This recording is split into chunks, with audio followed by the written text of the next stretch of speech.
Hey, welcome to the Virtually Speaking podcast, coverage of VMware Cloud Foundation 9.1. Man, John, happy release week, my man.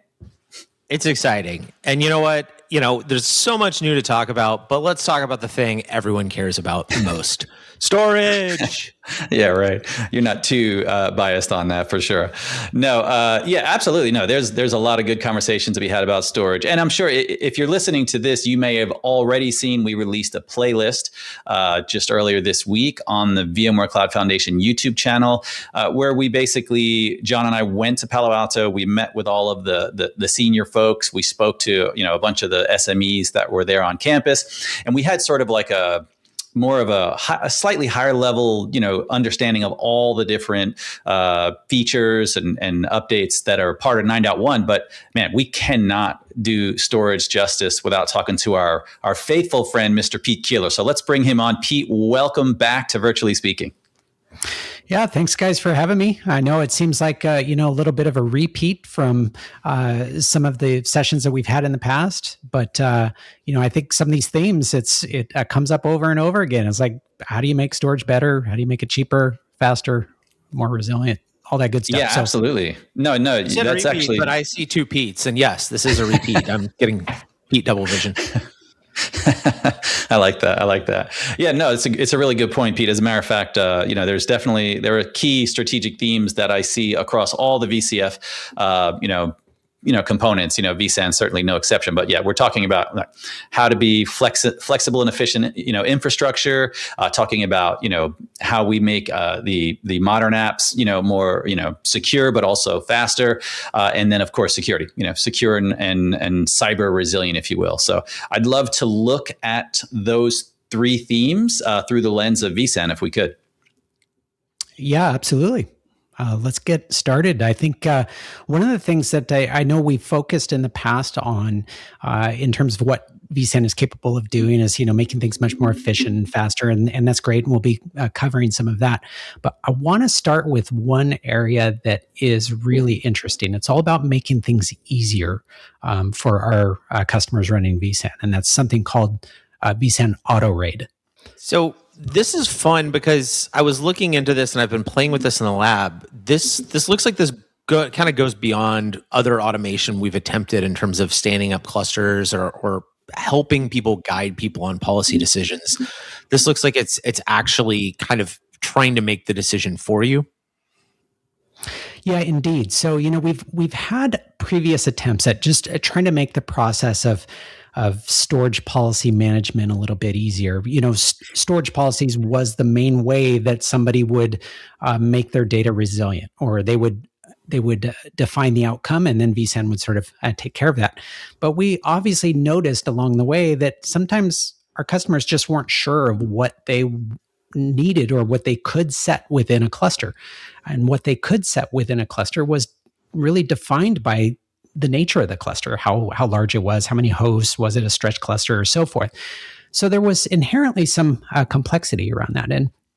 And so with vSAN and VCF 9.1, we've introduced Auto RAID. And this is really just a completely new approach to providing this automated, system-managed, optimal level of resilience for a vSAN cluster. And what we're really doing here is that we still have this notion of a storage policy, but we are delegating the responsibility or the specific settings for a storage policy to be defined by vSAN itself, the vSAN cluster itself. So what that means is that you can have a single storage policy within your vCenter server, manage all of your different vSAN clusters, and it's going to define and apply the maximum or the optimal level of resilience for the VMs that live in those respective vSAN clusters. It's absolutely brilliant, I think, in the way that it was implemented because it works so well. And I know, John, you and I have been playing around with it in the labs quite a bit, and I've been so impressed by the end result. So this is building on top of the auto policy that was previously released back in 8U1 and kind of going beyond it. Yeah, what it is that the concept, we are building on the concept, but we're approaching the problem in a completely different way. So the auto policy management functionality was a feature that we introduced a few versions ago, and that was sort of our way to try to make this process of storage policy management a little bit easier. But we were dealing with the limitations and the constructs of what we had for storage policies. This takes a new approach by some changes that are under the hood that are completely transparent to the user. So auto policy management is really just there for legacy clusters, but as you move to vSAN or VCF 9.1, it's going to be all auto RAID from here on out. So what are the reasons I would still go tune a policy? What would cause me to go change a policy? Well, storage policies do exist. So yeah, that's a great question. So what kinds of things could still be changed would be things like, would I want to reserve the maximum amount of space for a VMDK? So using what's known as object space reservation. So let's say I have a database. I want to make sure that it doesn't run out of the capacity that it was assigned. We could use a storage policy there for object space reservations, or you could throttle back a VM using IOPS limits and so forth. But from a resilience standpoint, that's going to be completely managed by this the system itself, and it's going to be applied across the entire data store. Now, I've been to many training for vSAN, and we've delivered them, but certainly I've seen so much work between the two of you actually going through, when to use the different RAIDs and how to configure them and how to, configure your disk groups and all that. And so all of that basically goes away now, you're saying? Yeah. And that's why it's so interesting. It's such a great new capability. And I think it's going to be one of those things that once our users get a feel for it and understand it conceptually, it's going to be such a profound change that when they maybe are working with an older cluster or a cluster that hasn't been upgraded yet, that's when they're going to see a profound improvement. It really helps environments at scale where you have a large number of vSAN clusters, and that's where you had a tendency for a large number of storage policies to sort of one policy per cluster or one policy per subset of workloads. And yeah, so it all goes away, and it's just going to be managed by the system. Okay. And then, so it's dynamic. There's dynamic adjustment. So is that just done behind the scenes? It knows when it needs to change? Yes, indeed. So it's going to monitor some of the characteristics of the cluster, things like the host count of the cluster and how it's configured. If you have two fault domains, like let's say in a stretch cluster, and it's going to automatically adjust the resilience levels of the data that resides on that data store. And it's going to help not only just from an expansion standpoint where you're growing a cluster, but let's say you had some sort of a site maintenance scenario for a stretch cluster. Historically, you would have had to use some special force provisioning storage policy rule in order to create a new VM. At that point, you don't have to do any of that anymore. Oh, you don't have to use the force provisioning flag anymore. Nice. Yeah. So let's talk about how this impacts capacity. So if it's the system's changing me from RAID 5 to RAID 6 or things like that, in the past I would have had to think about capacity management. I would have had to think about my raw. What is different in terms of how capacity looks in 9.1? Yeah, this is why this auto RAID feature is so important for us, because it sets the stage for a new way in which we render storage capacity within a vSAN cluster. Historically, we've always presented the storage in raw form, meaning that we just sort of aggregated all the storage devices within a vSAN cluster and added it up, and that was the raw capacity that you had. But then it was up to the user to try to figure out, well, how much additional capacity do I need to make that VM resilient? And what was that overhead? Oh, well, it sort of depended on which storage policy you chose and all of that. Because of auto RAID and because of some other changes that we made in sort of behind the scenes, that has completely changed. With vSAN and VCF 9.1, we've introduced this new effective capacity view in which we will present storage capacity basically in the same way that you would see traditional storage presented. So when you have the overall capacity that is presented, that is available to you, you can consume all of that capacity available. We automatically handle all of the overhead for you. So you don't have to do some of the, detailed calculations and Slack space exactly. overhead, pre Yeah. 7.1. Yeah. And what about object space reservation and host rebuild reserves, like those types of settings we'd have to do? Yeah, so this is another case of addition through subtraction. Because we are taking care of this for you, now you no longer have some of the toggles like host rebuild reserve and the operations reserve that we would have in the user interface that would try to help as a capacity management mechanism. All of that goes away because now we take care of that for you. And so the beauty of this is that now you have it clearly presented in a simple capacity screen. We've never had it easier than the one that is going to be released, or the one that is released with vSAN for VCF 9.1. It's really clear and easy. You just have the amount of capacity that you have available, how much you're using, and then for things like space efficiency capabilities like compression and deduplication, we show you how much are you reclaiming from those space efficiency features. So really clean and easy. I feel like this has traditionally been such a pain point, like even for traditional storage, like just trying to figure out exactly how much real capacity you have, when you're factoring in things like, thin provisioning and deduplication, and just truly trying to determine exactly how much storage you have. But even with vSAN, I feel like through the years, it's always been something where it's like, is this exactly how much I have? So it seems like this is like the evolution of a pain point that's been around for a long time. Yeah, I've always joked with John that I've had to write far too many blog posts about how to manage the capacity in a vSAN cluster, and it just should have never have been that way.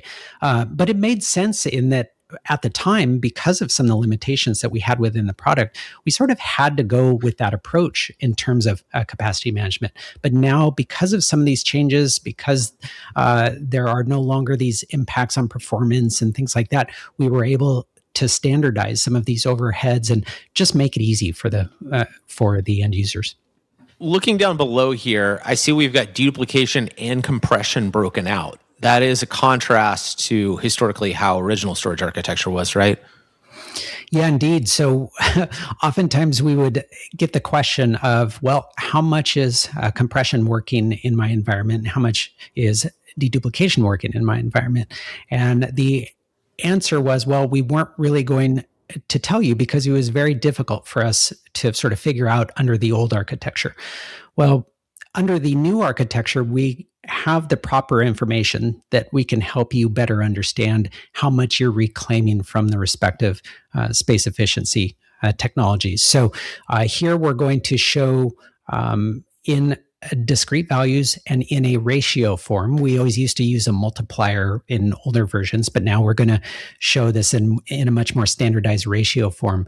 That, let's say you get a deduplication ratio of 6:1 and a compression ratio of 2:1. That's very easy and very standardized across the industry in terms of what you in how it's being conveyed. Now, what we do, though, is we roll up that information to an overall data reduction value. That's what matters most. Yes, it's really interesting to sort of know what, how much space you reclaim from certain technologies, but ultimately it's about how much did you reduce the data? And that's what we really focus on in vSAN for VCF 9.1.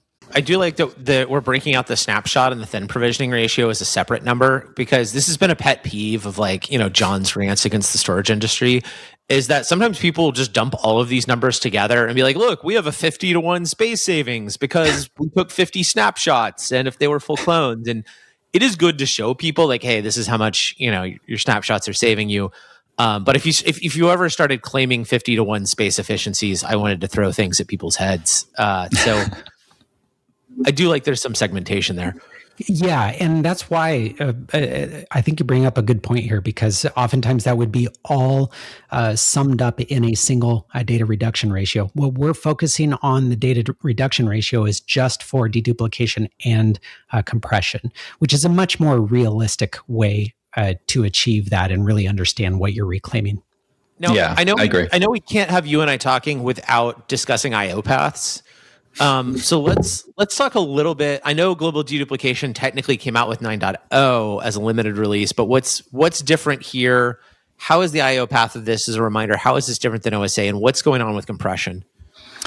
Yeah. So first off, when we think about deduplication in terms of vSAN ESA, this is all a post-processing activity. So the data is written, it's stored before we begin to do any sort of activity about reducing the effective capacity that we're using. So that's the first thing. In the original storage architecture, it was sort of inline or pseudo inline. And that inevitably would have some trade-offs in terms of performance. But this is all a post-process. So what we end up doing here is that just at the times and the intervals that we see in terms of the availability of free resources within the cluster, we will perform a sweep of this data to look for opportunities to deduplicate these blocks. And that's what it's going to do. It's going to sweep across this data at an appropriate interval and that it sees fit. If the data is encrypted, and this is new for vSAN in VCF 9.1, if it's encrypted, we still support deduplication and still can retain the high deduplication ratios, and which is sort of unique in the storage industry. Oftentimes, when you're going to encrypt something, that's a deal breaker for any sort of deduplication. So that's one of the big things here. When is this? When do you actually do the deduplication? Yeah, so the deduplication process is going to be this post-processing activity. Usually it's going to look for some free CPU cycles. Let's say if you have an overall period of time, let's say a week, it's going to see that the quiet periods may be in the evening hours or early morning hours, and it's going to perform these processes. And it's going to sweep across the data that resides there. It's going to look at each 4K block, generate a cryptographic hash, look to see if there's any matches. If so, then it's going to deduplicate that data and reference it or update that the data that resides there so that it has the respective metadata and the pointers to that. And then it will sort of perform that sweep again. The nice part about this is that we work in reverse order for the data that has been written. So since we control the entire data path, we have this unique information about, well, how warm is the data? How recent was the data written? We're going to take the coldest data first and work our way backward. And that makes most sense because if you have hot data that's being updated frequently, it makes most sense really to look for the duplicates on the cold data first and then work your way backward. Well, that's smart. Yeah. I like that this is also running opportunistically when there's free CPU cycles, because you can't take free megahertz or free gigahertz that are laying around and shove it in a bucket and save it for tomorrow. Like that doesn't. So effectively your CPU overhead is nothing because you weren't using it anyways. I mean, I guess maybe, variability in a couple watts or something, but the other thing here in regards to this that is fun, because I've played with this in the lab, is watching as this runs. I watch the compression, I write the data, I make all my clones, I let the cluster, go idle, and then it just starts firing off. And I see the dedupe ratio go up. But one thing that I did see is the compression ratio was bouncing up and down as it was going, which the compression on ESA is inline. So can we explain that? Because I feel like that's the first question everyone's going to have when they see us in the lab. The compression is not this process, is it? Yeah, absolutely. So that was certainly a behavior that we saw early on with the early builds of the introduction of deduplication, and it really came from the new rendering abilities, because then we would be able to sort of see this activity in real time. So basically, the behavior would be that as you're ingesting new data and it's going to be compressing that data inline, let's say it's highly compressible, you're going to see really high compression rates. So when that data lands, okay, we are good to go. It's showing the very high compression rates. At a later time, when it's going to be doing the deduplication sweeps at that point, it's still going to look for duplicate data on the compressed data, But if it sees that, hey, this compressed 4K block that let's say it's compressed by half, it sees 17 other locations in which there's a duplicate, it's going to deduplicate that block as well. 17x dedupe is better than 50% compression. So exactly. And so what it does then, it's still going to keep that data compression, but now the ratio changes somewhat. And that's where I say, so it's really an accounting matter, but what you really want to focus on is that overall data reduction number that is shown within the UI. That's going to be your key indicator on what you're going to see in terms of overall space savings. But yeah, it's an interesting behavior, but it's essentially a byproduct of how we are accounting for the reduction in the data. Whether the data that was extra dedupable was highly compressible or not will cause that to play ping pong, so to speak, as you're watching the elevator roll through. Let's talk about compression. What's new with compression? So one of the things that we introduced here in vSAN for VCF 9.1 is some new compression capabilities. And really that translates, or it stems from a new compression algorithm that we've introduced within the storage stack. When we initially developed vSAN ESA, we built the stack so that we could introduce new compression algorithms. And that's exactly what we've done in this release. Now, in previous releases, and we never necessarily used to focus on which compression algorithm, because that might indicate that that's the only thing that matters. And we know that that's not the case. But historically, we used an LZ4 compression algorithm. And that was historically known and used a lot in the storage field because it was relatively low impact in terms of CPU overheads and latencies and so forth. So it was really ideal for storage. But its ability to compress data was somewhat limited. So, and that's really important in areas where you have structured data, like databases. So if you have a lot of SQL and Oracle, you have somewhat limited abilities in being able to compress the data using LZ4. So we moved toward a new compression algorithm that is highly tunable, and it's known as a Zstandard or ZSTD. And this is something that we've been able to introduce in parallel with LZ4, which still remains within the product. But this is going to be the primary algorithm used for vSAN in VCF 9.1. And one of the key characteristics about it is that it is highly tunable. So we can adjust how much effort it uses in order to compress the data. And the effort is sort of correlating to how much it can actually compress the data. And so what we've seen is substantial improvements, especially on structured data, in being able to reduce the overall footprint. And that not only helps you in terms of, the absolute amount of data that's stored on your storage devices, but how much data is being transmitted across the network and so forth. So ultimately, I think for the end users, it is really going to make things easier, better, and much more efficient.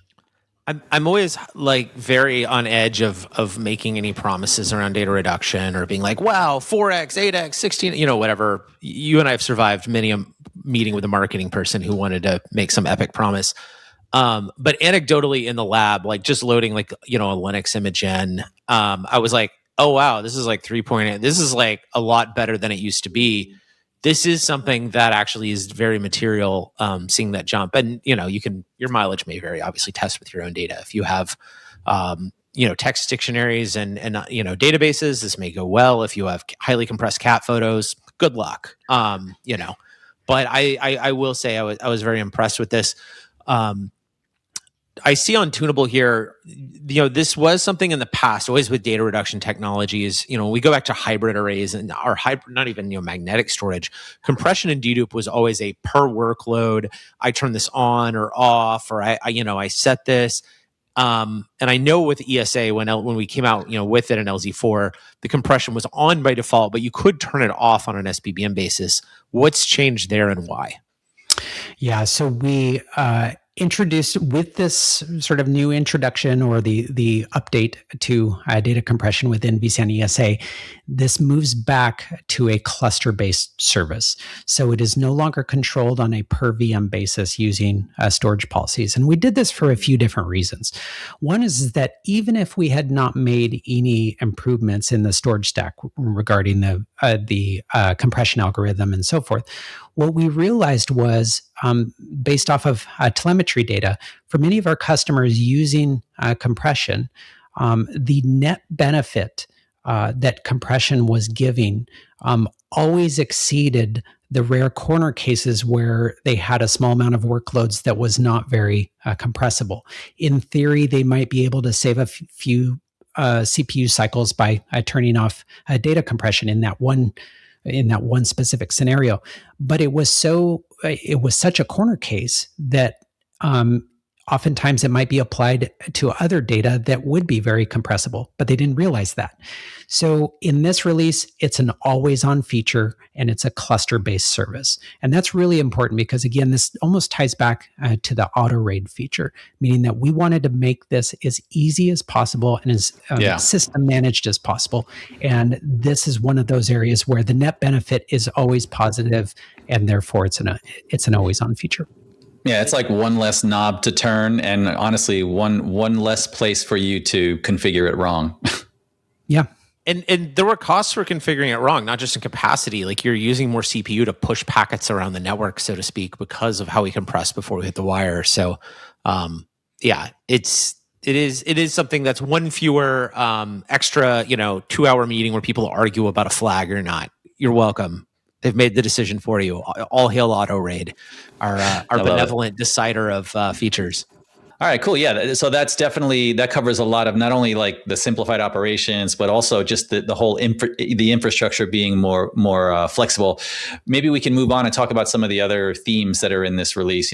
Some of the stuff that's around app development and modern apps. Sure. Well, oftentimes I think the common theme that we get anytime we are interfacing with our customers around app development, modern applications and so forth is, what do you have for S3 object storage?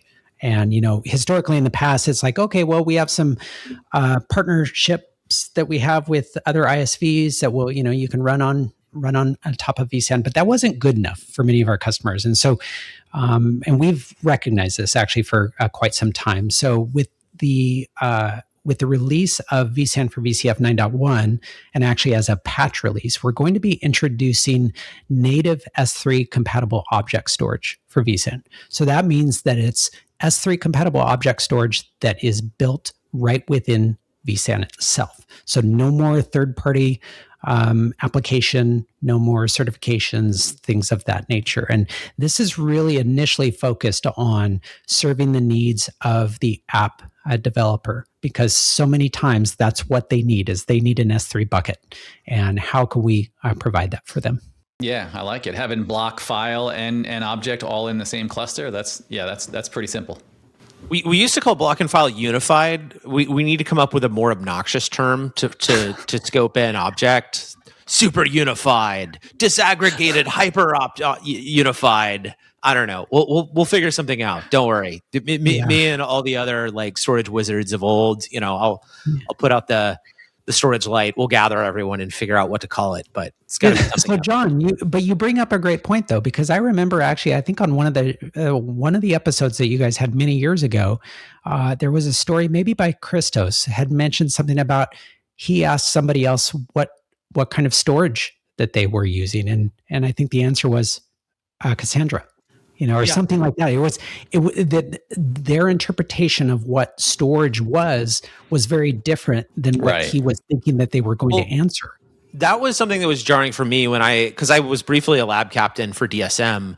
And DSM, it's a little more flexible now. It can work with NAS shares. But initially, if you worked in the early builds of DSM, all it knew was block volumes that it came via PVC, and those really it didn't think about because they show up from the CSI from Kubernetes.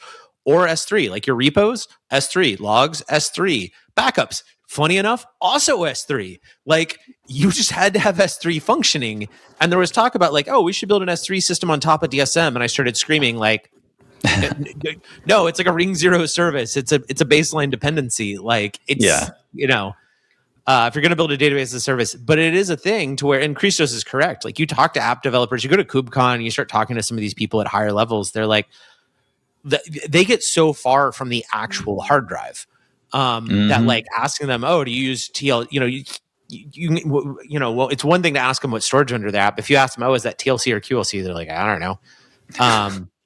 But speaking of this, like S3, I often associate with some, obviously high-speed S3 exists. There are the AI weirdos doing that stuff. But I often associate it with some of the coldest, like, archive tier, backup tier. It's that data that isn't loaded into memory yet for a training run or something. What are we looking at for hardware to build out a giant, scary-looking object cluster, that's got petabytes and petabytes? Yeah, so that's thanks actually for the flexibility of vSAN itself. We get to let the customer choose on that. So the limitations of our S3 object store is really based off of the limitations of a vSAN cluster itself. So you can still have a cluster as large as 64 hosts. It can serve in a variety of different ways. You can have massive amounts of storage within each host per our hardware compatibility list and what's supported there. And so you can see the potential here in creating these massive pools of storage for S3 content, or S3 buckets. One of those things, though, when we think about the massive amounts of storage, oftentimes that involves multiple consumers or tenants. So one of the key elements on building this out was that we wanted a way to provide multi-tenancy for this, making sure that you could have logical and even physical divisions of resource allocations. So I think this is really where the power of vSAN works out great. So we use, let's say, for example, VCF automation will provide that logical construct for multi-tenancy. But that doesn't stop you from saying, you know what, I want another object store that's not being shared in any other way on the same physical hardware. You build out another vSAN cluster, and since that vSAN storage is a resource of the cluster itself, now you have that physical separation. So there's a lot of capabilities that get brought into the offering that we have for S3 compatible object storage, just because we're using vSAN on the back end. So obviously object storage clusters can get built rather large. One of the things I'm starting to see sneak into some of the HCL listings, some of the BCG stuff, are these QLC drives. I know vSAN was built on TLC. What's QLC? Why are we looking at it? And what are the use cases that I can and should or should not use it for? Yeah, no, that's a great question, because it seems like that comes up a lot. So hopefully we can sort through what this really means for us. Aligning with the release of vSAN for VCF 9.1 is sort of the introduction of a new line of ready nodes that are certified for what we refer to as cyber recovery. So think about scenarios, ransomware recovery, and cyber clean room, being able to sanitize any sort of VMs that you feel that were compromised and restore them, and so forth. Oftentimes in that particular case, you want a large amount of data stored in one location, but it may not necessarily be hot data. It's not highly transactional workloads running over there at any given time. You're just storing the data. That's an ideal use case for QLC storage devices. So in the new line of ready nodes certified for cyber recovery, we now support certain QLC storage devices. And that's going to essentially drive down your cost of storage. So you can have much higher capacities at a much lower cost per terabyte.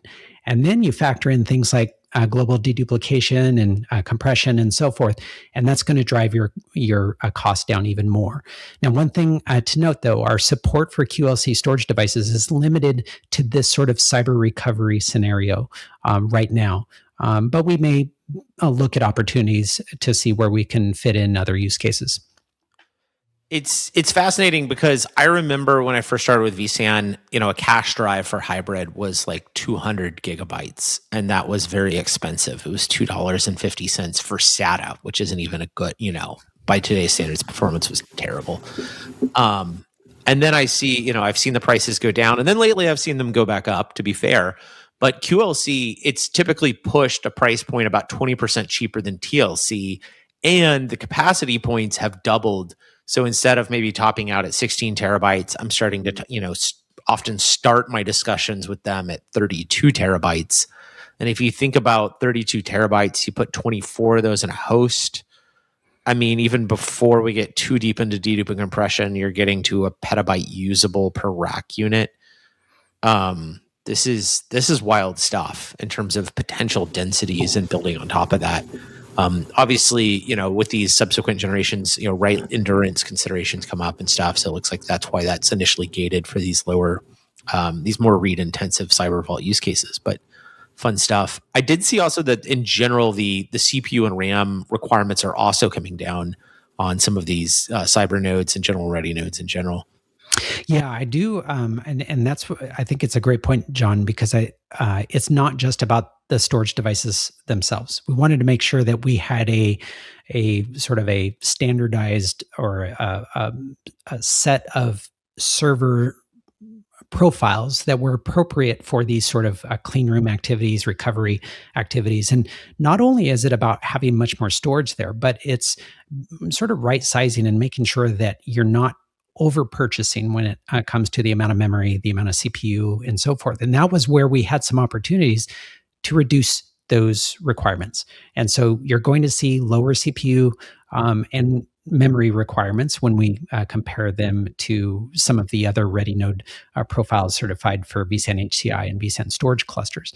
But that big difference, of course, is the storage capacity with a QLC. Right now, the largest QLC storage device that we support is 30 terabytes. But as you pointed out, if you get 24 of those in a single server, factoring in other space efficiency technologies, and I think you're going to be in really good shape.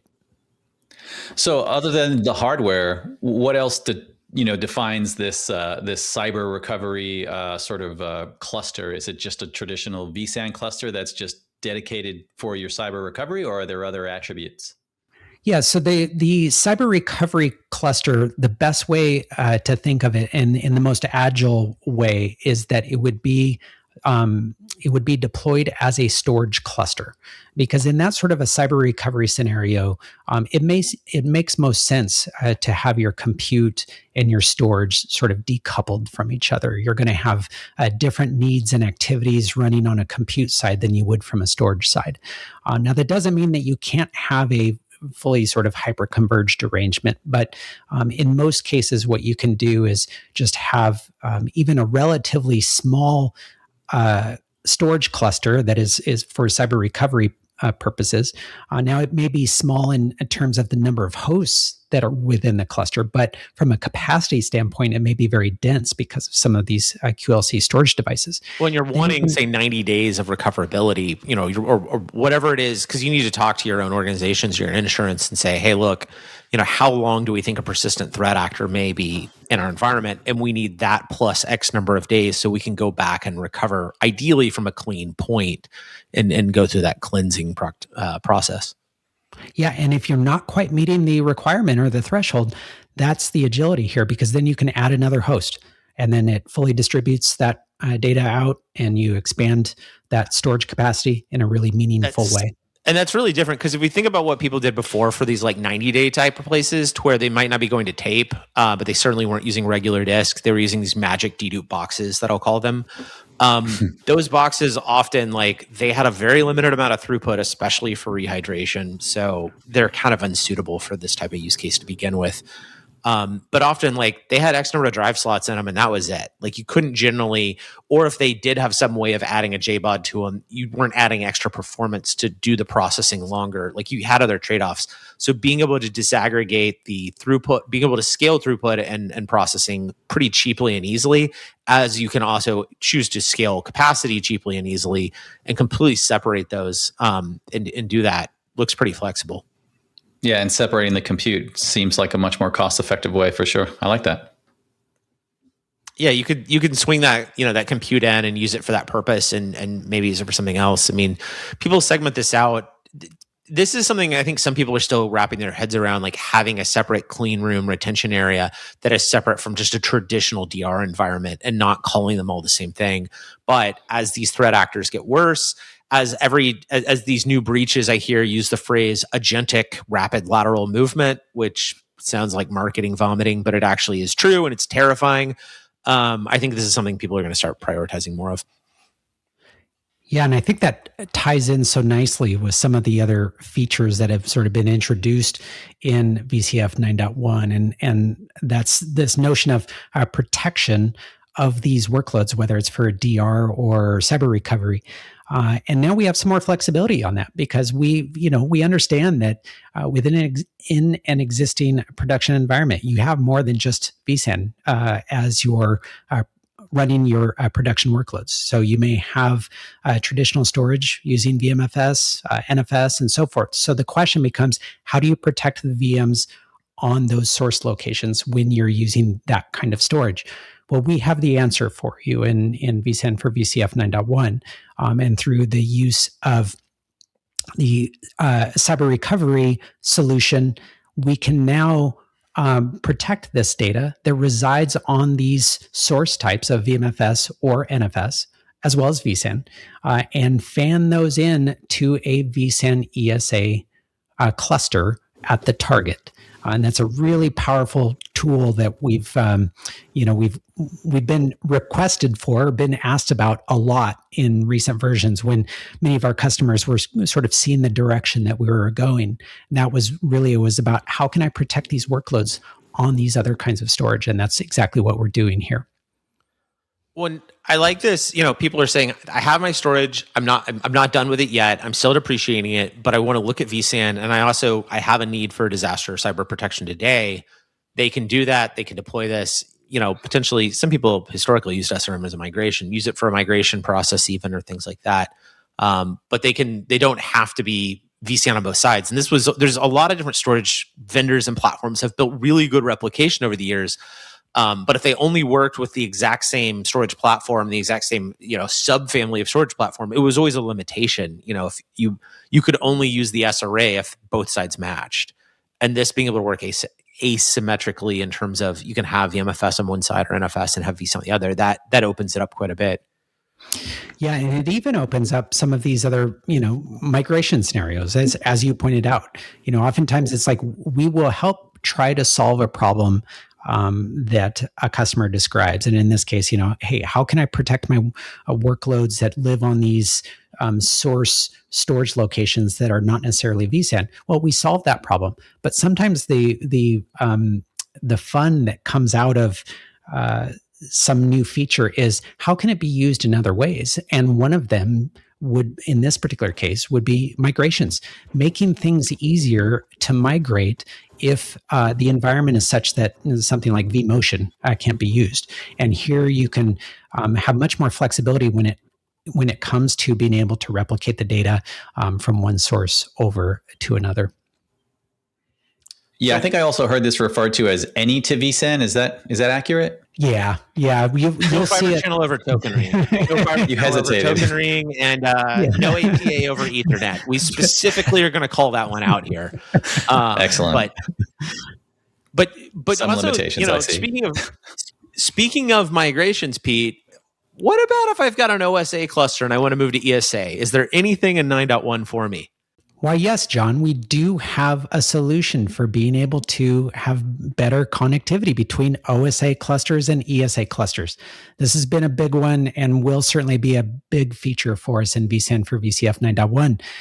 We now support the ability to mount remote data stores using the two architectures.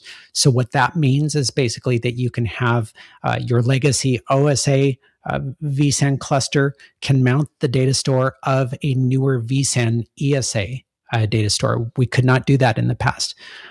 You might have a case of where you have a vSphere cluster that is using a brand new vSAN storage cluster that's built off of vSAN ESA.